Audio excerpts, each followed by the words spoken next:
Yes शुरू करें।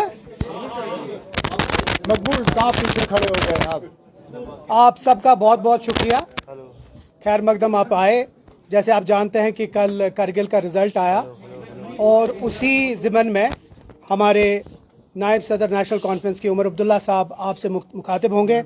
उनके साथ साथ हमारे प्रोविंशियल प्रेसिडेंट नासिर असलम वानी साहब हैं, हमारे पार्टी के ट्रेजरर शमी ओबरॉय साहब हैं, स्टेट स्पोक्स पर्सन इमरान नबी डार साहब हैं, इफ़रा जान है और मुदस्सिर शहमीरी साहब हैं।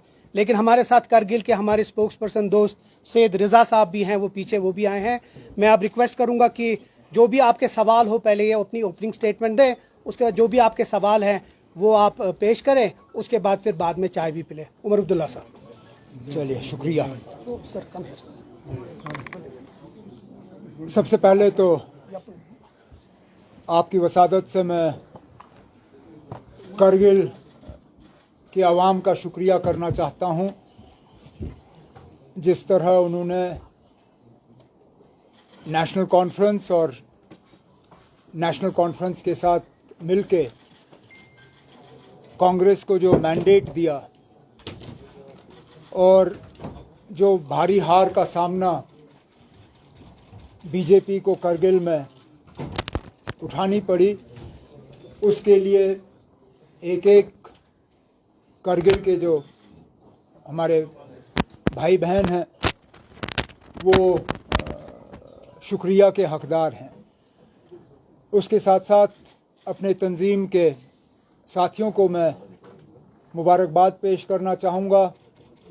ये कामयाबी न मेरी है, न नासिर की है, न यहाँ पे श्रीनगर में हम में से किसी की।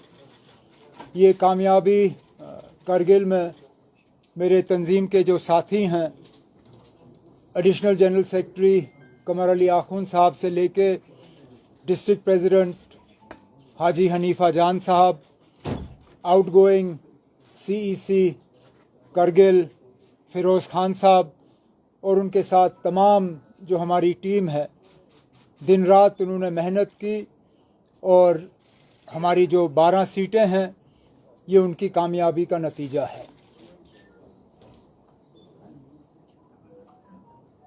मैं वक्तन फ़वक्तन आप सबों के साथ जहाँ कहीं मुलाकात हमारी हुई है, अक्सर बेशतर आप लोगों ने इलेक्शन के बारे में पूछा और कहा कि इलेक्शन की तैयारी कैसे चल रही है, नेशनल कॉन्फ्रेंस इलेक्शन को किस तरह देखती है। और हमेशा मेरा जवाब आपको यही था कि इलेक्शन के लिए हम तो तैयार हैं, लेकिन न मरकज़ की हुकूमत तैयार है, न बीजेपी वाले तैयार हैं, क्योंकि वो डरे हुए हैं, वो लोगों का सामना करना नहीं चाहते। आज सबूत आपके सामने है। 2019 अगस्त 5 के बाद पूरे मुल्क को, न सिर्फ मुल्क को बल्कि दुनिया भर में बीजेपी ने यह फैलाने की कोशिश की कि जम्मू कश्मीर का बंटवारा, बिलखसूस लद्दाख को जम्मू कश्मीर से अलग करना, ये लद्दाख के लोगों की दिल की तमन्ना थी, उनकी ख्वाहिश थी और उस ख्वाहिश को पूरी की गई। आज ये साबित हुआ कि जम्मू कश्मीर को उसका बाइफरकेशन करना, लद्दाख को जम्मू कश्मीर से अलग करना, जितना ये हमें कश्मीर में बुरा लगा, जितना आज हम कहें कि जम्मू को भी ये पसंद नहीं आई बात, इतनी ही ये बात जो है करगिल के लोगों को खटकती है। अब बीजेपी वाले आपको शायद ये कहने की कोशिश करेंगे कि वहाँ जी मुसलमान अक्सरियत है, इसलिए नतीजा इस तरह रहा। तो पहले तो मैं उनसे पूछूंगा, क्या फिर लद्दाख का बंटवारा सिर्फ मजहबी बुनियाद पे हुआ? क्या सिर्फ मजहब देख के हुआ? और अगर इस सारे चीज को आप मजहब के तराजू में तोल रहे हो तो फिर आप शायद भूल रहे हो कि लद्दाख खित्ता भी मुसलमान अक्सरियत है। बेशक वहां बौद्धों की आबादी जो है कम नहीं है, लेकिन अक्सरियत लद्दाख में जो है मुसलमानों की है। और इस इलेक्शन में बौद्ध वोट जो है वो बीजेपी को नहीं गया।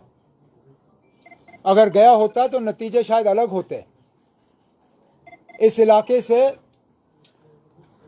हमारा भी एक बुद्धिस्ट काउंसलर जीत के आया है पदम से। तो ये भी नहीं कहा जा सकता कि नेशनल कॉन्फ्रेंस ने मजहब के बुनियाद पे वोट हासिल किए। हकीकत ये है कि ये इलेक्शन डेवलपमेंट और इन सब चीज़ों के बारे में कम और 5 अगस्त 2019 के बारे में ज़्यादा था। और करगिल के लोगों ने अपने वोट से साबित किया कि वो इस फैसले के साथ नहीं हैं। रही बात हमारे इलेक्शन की, इस नतीजे के बाद तो शायद ये कहा जा सकता है कि हमारे इलेक्शन हमसे और ज़्यादा दूर चले गए। अभी तक तो हमें ये उम्मीद दी जा रही थी कि असेंबली के इलेक्शन नहीं होंगे, लेकिन सुप्रीम कोर्ट में जब 370 को लेके बात चल रही थी तो वहाँ पे हुकूमत के तरफ से ये कहा गया था कि पंचायत और अर्बन लोकल बॉडीज़ के इलेक्शनों की तैयारी की जा रही है। लेकिन पिछले दिनों दिल्ली में होम मिनिस्टर साहब की मीटिंग के बाद जो रिपोर्ट्स देखने को मिल रही हैं, उनके मुताबिक लगता है कि अब ना पंचायत इलेक्शन करने की इनको हिम्मत है, ना बल्दियाती इलेक्शन करने की इनको हिम्मत है। शायद इनका बस चलता तो ये यहाँ पे ये पार्लियामेंट का इलेक्शन भी नहीं कराते, लेकिन पार्लियामेंट इलेक्शन इनकी मजबूरी बन गई है। मुझे बीजेपी से इसका ज़्यादा गिला है नहीं। सियासी पार्टी हैं, हर चीज़ में अपना फ़ायदा और नुकसान देखेंगे। अगर मुझे गिला किसी से है तो वो इलेक्शन कमीशन से है। आज भी बड़े अफसोस से कहना पड़ता है कि जब चीफ इलेक्शन कमिश्नर से जम्मू कश्मीर के इलेक्शन के बारे में सवाल किया गया अभी सुबह के प्रेस कॉन्फ्रेंस में, तो उनका जवाब ये था कि जम्मू कश्मीर के इलेक्शन के बारे में फैसला तमाम हालात को देख के लिया जाएगा, आफ्टर कंसिडरिंग ऑल फैक्टर्स। मैं उनसे पूछना चाहता हूं, व्हाट आर द फैक्टर्स? क्योंकि हमें जो लगता है there is only one factor, that is fear factor. वो बीजेपी को जो फियर फैक्टर है, बीजेपी वाले इससे पहले राजभवन के पीछे छुपते थे, अब चीफ इलेक्शन कमिश्नर के पीछे भी छुपना शुरू कर गए हैं। और अफसोस की बात है कि चीफ इलेक्शन कमिश्नर और इलेक्शन कमीशन ऑफ इंडिया बजाय ये कि वो आज़ादाना तरीके से अपने फैसले लें, वो सिर्फ और सिर्फ बीजेपी के इशारों पे अपना फैसला ले रहे हैं। नहीं तो कोई जवाजियत नहीं बनती है कि इतने सालों के बाद भी आप जम्मू कश्मीर में असेंबली इलेक्शन नहीं करा सकते हो।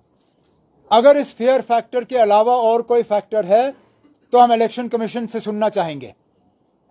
क्या यहाँ पे इंटरनल सिक्योरिटी हालात जो हैं इस हद तक बिगड़ गए हैं कि अब आप इलेक्शन कर नहीं सकते हो? अगर बिगड़ गए हैं तो बताइए, क्योंकि अभी तक तो पूरी दुनिया को यह बताया गया था कि जम्मू कश्मीर में 5 अगस्त 2019 के बाद हालात में बहुत ज्यादा बेहतरी आई है। यहां करोड़ से ज्यादा टूरिस्ट आ रहे हैं, पता नहीं कितने कितने नंबर यहां दिए जा रहे हैं। अगर ये सब सच है तो फिर हमें बताइए ना, क्या फैक्टर है? आप किन फैक्टरों को कंसिडर कर रहे हैं? क्योंकि आप बार बार ये जो है राजभवन या इलेक्शन कमीशन के पीछे छुप के लोगों को अपने हक से महरूम नहीं रख सकते। लोगों का हक है अपनी हुकूमत का फैसला करना। क्या हमें उतना हक नहीं है जितना मध्य प्रदेश, छत्तीसगढ़, राजस्थान, तेलंगाना और मिजोरम को है? अगर वहां पे आज वक्त के मुताबिक इलेक्शन का ऐलान हो सकता है तो जम्मू कश्मीर में क्यों नहीं? जम्मू कश्मीर के आवाम के तरफ से आज ये मेरा सीधा सीधा सवाल chief election commissioner of India से है।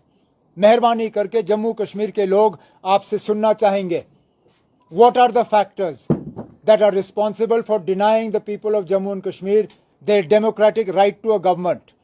Because I need only remind you of your own words a few months ago, जहां पे इसी तरह एक सवाल के जवाब में आपने कहा था, yes, we recognize there is a vacuum and that vacuum needs to be filled. उस वैक्यूम को भरने के लिए अब कौन से फैक्टर आपको नजर आ रहे हैं कि आप इलेक्शन नहीं करा सकते हो, हमें बता दीजिए। मैं शुरू में इतना ही कहना चाहता था, इसके बाद जो भी आपके सवाल हैं मैं कोशिश करूंगा उनका जवाब देने की। बताइए ना। अभी रिसेंटली लेफ्टिनेंट गवर्नर ने कहा कि अगर यहाँ पे आजादाना राय मालूम की जाए लोगों की, तो उनके बकौल यहाँ की 80% आबादी चाहती है कि इलेक्शन ना हो और ये जो इस वक्त जो इंतजामिया है, जो सिस्टम है, ये जारी रहे। ना, पहली बात तो ये कि मुझे नहीं मालूम अगर आपने देखा होगा, लेकिन मैंने जरूर ये देखा है कि गवर्नर साहब को 80 का नंबर है उससे बड़ा शौक है, हर चीज में 80। मैं आपके साथ वो स्टेटमेंट्स और ट्वीट शेयर कर सकता हूं जिसमें 80,000 करोड़, 80% आबादी, 80 और क्या क्या था इसमें, मुझे वो ढूंढ के निकालना पड़ेगा। हाँ, इन्वेस्टमेंट, हर चीज में उनको कहीं ना कहीं 80 का नंबर नजर आता है। मेरी समझ में नहीं आता, जहां वो अपने पॉपुलैरिटी पे नंबर दे रहे थे तो 20% का कंसेशन क्यों, किस लिए ना? वो 100% सीधा कह देते, क्योंकि ये सर्वे किसी ने देखा नहीं। सर्वे कहां हुआ? आप लोग जमीन से जुड़े हुए लोग हैं, आप लोगों के जो स्ट्रिंगर्स हैं, हर गांव में कहीं ना कहीं आपका स्ट्रिंगर मौजूद है। जरा अपने स्ट्रिंगरों से पूछिए ना, किस गांव में आके उन्होंने ये सवाल पूछा गवर्नर साहब के मुतालिक। और अगर यही सही है तो कल को फिर मोदी साहब भी ये कहेंगे कि 80% मुल्क की आबादी जो है मुझे पसंद करती है, मुझे इलेक्शन की कोई जरूरत नहीं। 80 लाख विजिटेड जैन, हाँ, 80 लाख टूरिस्ट, 80% आबादी, 80,000 crore. What were the other 80 people not paying tax. हाँ, 80% आबादी टैक्स नहीं भरती। 80 लाख लोगों ने यहाँ यात्रा की। 1980s का फिल्म का सिलसिला दोबारा शुरू हुआ है। Government aims to provide jobs to 80% of J&K youth. ये मैं गलत नहीं कह रहा हूं, ये इन्हीं के स्टेटमेंट हैं। J&K to get 80,000 crores of investment. Japan to fund 80% of India's first bullet train. Focus on providing jobs to 80% of J&K's youth. Governor साहब को 80 के अलावा कोई नंबर नजर नहीं आता। मैं उनसे गुजारिश करूंगा कि अगली बार कोई सर्वे करें तो 80 के अलावा कोई नंबर उसमें से ढूंढ के निकालें, तो शायद उसकी क्रेडिबिलिटी थोड़ा ज्यादा होगी। Very unfortunate.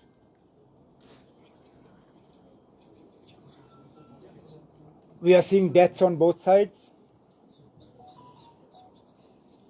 At the end of the day, in any violent situation, whether it is in the Middle East, whether it has been in Jammu and Kashmir, wherever you see violence, ultimately the ultimate sufferers are always the innocent people. We can only hope and pray that the situation is brought as close to normalcy as early as possible, that violence is seized, and that in this somehow the suffering of innocent people can be brought to an immediate stop. This is the problem of Palestine and Israel is not a new one. It's a protracted conflict. Sometimes it flares up, sometimes it subsides, but in all this, it is the death and suffering that causes the most heartache, and we can only hope and pray that peace returns to the area as quickly as possible.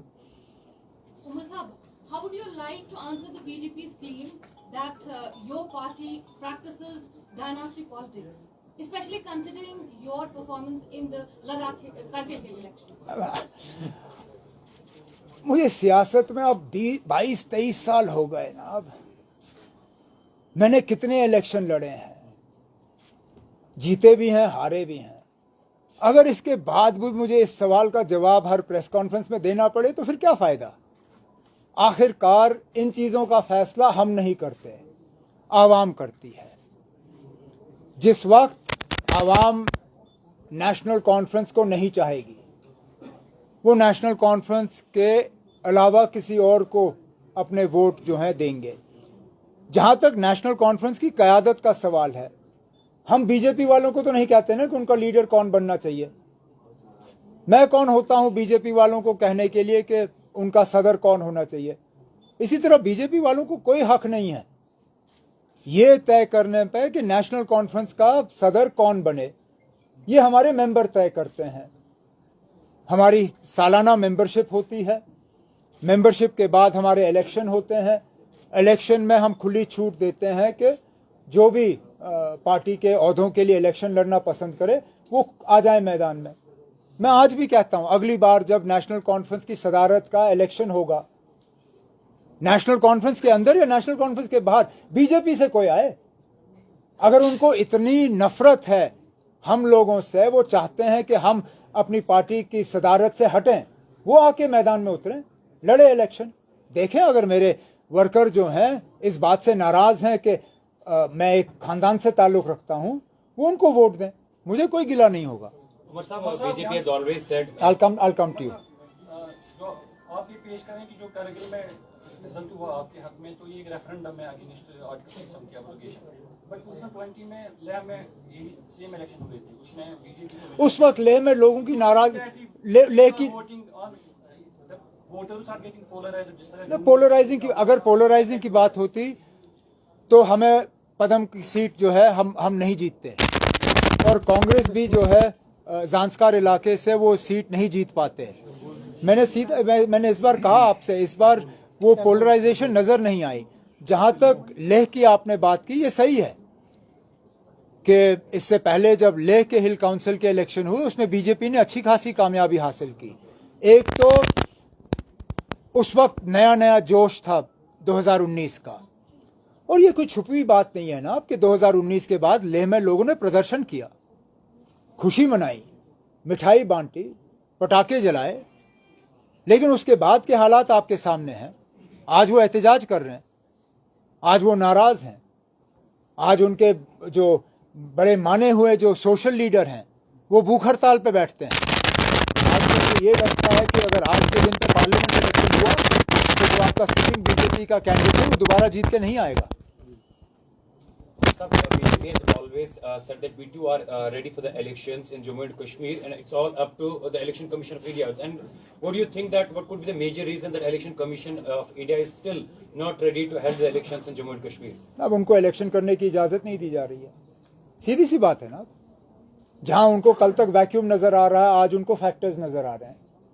मैं यही चाहता हूं ना कि आपके लोग जो वहां हैं दिल्ली में, जब वो इन प्रेस कॉन्फ्रेंसेस में बैठते हैं तो जरा थोड़ा सा हिम्मत करके सवाल पूछें। अगर फैक्टर है तो हमें कम से कम इतना तो बताइए ना कि व्हाट आर द फैक्टर्स। क्या गवर्नमेंट ऑफ इंडिया ने आपको इलेक्शन करने की इजाजत नहीं दी है? क्या वो आपको सिक्योरिटी प्रोवाइड नहीं कर रहे हैं? क्या वो आपको वोटिंग के मशीन नहीं दे रहे हैं? क्या फैक्टर है, हम भी जानना चाहेंगे। क्या इतने खराब हालात हो गए हैं कि अब 96 के मुकाबले में आज आप इलेक्शन नहीं करा सकते हो? क्या आपके हालात 2014 के फ्लड्स के बाद और ज्यादा खराब हो गए हैं? उस वक्त तो फ्लड्स के बाद आप बड़ी शिद्दत से इलेक्शन कर रहे थे। मुझे याद है मैंने उस वक्त गवर्नमेंट ऑफ इंडिया से गुजारिश की थी, मैंने कहा मुझे कुर्सी पे बैठने का इतना खास शौक है नहीं, आप गवर्नर रूल ही रखिए, लेकिन कम से कम इलेक्शन को डिले करिए ताकि लोग पानी से बाहर आएं, अपने मकान दोबारा बनाएं, अपने बिजनेसेस दोबारा कायम करें। और उस वक्त गवर्नमेंट ऑफ इंडिया ने कहा कि नहीं, we can not delay elections by even one day. वो फैक्टर नहीं था, लेकिन आज उनको अचानक फैक्टर नजर आ रहे हैं। ये इलेक्शन कमीशन को आखिरकार जम्मू कश्मीर के लोगों को जवाब देना होगा कि वो यहाँ के लोगों को जमहूरियत से महरूम क्यों रख रहे हैं। उमर साहब, जम्मू की मीटिंग के बाद फारूक साहब ने कहा था कि 10 तारीख से प्रोटेस्ट होगा डेमोक्रेटिक राइट्स के लिए। क्या नौबत अब यहाँ पे आ गई है कि इलेक्शन के लिए भी पॉलिटिकल पार्टीज को सड़कों पे आना पड़ेगा? लग तो वही रहा है ना, लग तो वही रहा है। हमें मजबूर किया जा रहा है कि हम अब अपने डेमोक्रेटिक राइट्स के लिए अब एहतजाज करें, प्रोटेस्ट करें, जो चीज हमें ऑटोमेटिकली एक हक के तौर पे मिलना चाहिए था। यही तो बात समझ में नहीं आती, क्यों हमें उस तरफ धकेला जा रहा है। और कोई सच बोलने के लिए तैयार नहीं। एक दूसरे पे ये लोग कहते हैं, ये मतलब एक दूसरे को ये जिम्मेदार ठहराते हैं। सुप्रीम कोर्ट में सोलिसिटर जनरल ऑफ इंडिया ने ये साफ तौर पे कहा कि हम इलेक्शन के लिए तैयार हैं, इलेक्शन कमीशन को फैसला करना है, इलेक्शन कमीशन को इलेक्शन कंडक्ट करना। मैं खुद उस वक्त सुप्रीम कोर्ट की प्रोसीडिंग्स को सुन रहा था। मुमकिन है कि आप में से कई उस वक्त उनको फॉलो कर रहे थे। तो या तो सुप्रीम कोर्ट के सामने इन्होंने झूठ बोला, वो तैयार नहीं है, या तो फिर इलेक्शन कमीशन वालों के पीछे छुपे हुए हैं। कहीं ना कहीं तो हम सच सुनना चाहेंगे इनसे, क्या है हकीकत, क्या सच है। जम्मू कश्मीर के लोग जो हैं वो सुनने का हक रखते हैं। रिजल्ट से इलेक्शन और डिले हो सकते हैं, आपके खदशात ऐसे? अब हमें तो कोई उम्मीद नहीं है इलेक्शन की, मैं सीधी बात कर रहा हूं ना, हमें तो कोई उम्मीद नहीं है। मैंने अपने साथियों को कहा है कि ज्यादा अपना वो गाड़ी का तेल जो है वो जाया ना करेंगे हम थोड़ा सा काम करेंगे। देखिए आप, जैसे मैंने आपसे कहा, इनको मौका मिलता तो ये पार्लियामेंट इलेक्शन भी नहीं कराते, लेकिन पार्लियामेंट इलेक्शन कराना इनकी मजबूरी है, क्योंकि ये दोबारा जो है मुल्क पे राज करना चाहते हैं। अब पूरे मुल्क पे इलेक्शन करके जम्मू कश्मीर के इलेक्शन को ये टाल नहीं सकते। अगर इनकी मजबूरी नहीं होती तो ये शायद पार्लियामेंट का इलेक्शन भी यहाँ नहीं कराते। मुझे लगता है नौबत यहाँ तक आई है। जिस तरह से अमृत सामने आए हैं, नेशनल कॉन्फ्रेंस और कांग्रेस ने अच्छी जीत हासिल की है, क्या कभी अगर चुनाव होते हैं यहाँ पे असेंबली के, क्या आगे जो है आप कांग्रेस के साथ यहाँ पे कोई गठबंधन करने का सोचेंगे चुनाव के? देखिए ना, फिलहाल तो इंडिया अलायंस में जहां तक मुझे मालूम है सीट शेयरिंग की कोई बात शुरू नहीं हुई है। और एक तरफ से मैं कहूं तो मुझे इस बात का अफसोस भी है, क्योंकि अब कई महीने हो गए हमें पटना, उसके बाद बेंगलुरु, उसके बाद मुंबई, फिर कोऑर्डिनेशन कमेटी की मीटिंग 1 महीने से ज़्यादा हो गया शरद पवार साहब के घर में दिल्ली में। लेकिन जब मैं बाकी पार्टियों के जो मेरे दोस्त हैं उनसे मालूम करने की कोशिश करता हूं कि कहीं पे आपकी सीट शेयरिंग पे कोई बातचीत शुरू हुई है, तो वहाँ से सुनने में आता है कि नो डिस्कशन हैज स्टार्टेड। हम भी डिस्कशन के लिए तैयार हैं, आ जाएं, हम बैठ के बात करेंगे, क्योंकि मकसद यही है, जिस तरह करगिल में बीजेपी को रोकना मकसद था, उसी तरह जम्मू कश्मीर में भी हम बीजेपी को रोकना चाहेंगे, लद्दाख में हम रोकना चाहेंगे, उसके लिए हम बात करने के लिए तैयार हैं। That's it. Okay, thank you. Come have a cup of T.